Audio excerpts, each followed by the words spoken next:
मूंसार, ये जाली दस्तावेजात का जो केस है सर, ये मामले को किस तरफ लेकर जाएगा, ये कितना खतरनाक साबित हो सकता है? और सुप्रीम कोर्ट ने कहा कि हमें यकीन नहीं आ रहा कि ऐसा भी हो सकता है।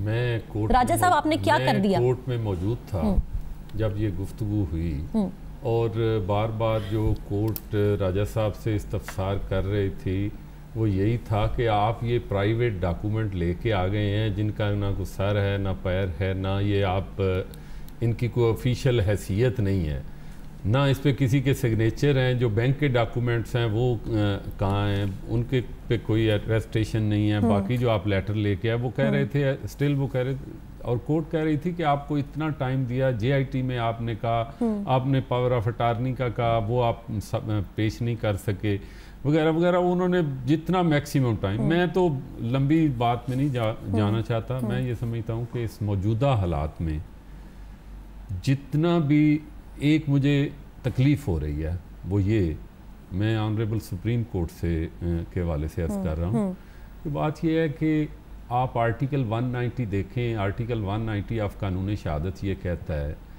कि तमाम अदारे मुल्क के, वो एग्जेक्टिव हों या जुडिशल हों, they will come in aid of supreme court whenever asked. ठीक, ये जो कॉन्स्टिट्यूशन में, वही आर्टिकल 190 ऑफ द कॉन्स्टिट्यूशन की बात, ये जो एक हमारे लीगल एक्सपर्ट, ये गवर्नमेंट के या बाकी दोस्त कहते हैं कि जी ये एक इन्वेस्टिगेशन है, इंस्पेक्टर कर रहा है, फलां कर रहा है। No, this is a JIT nominated by the supreme court and this is extension of the supreme court. इनका डॉक्यूमेंट चालान की हैसियत रखता है? नहीं, मैं अर्ज करने लगा हूं, ये डॉक्यूमेंट चालान की नहीं हैसियत रखता, ये इट्स सेल्फ एडमिसिबल एविडेंस है।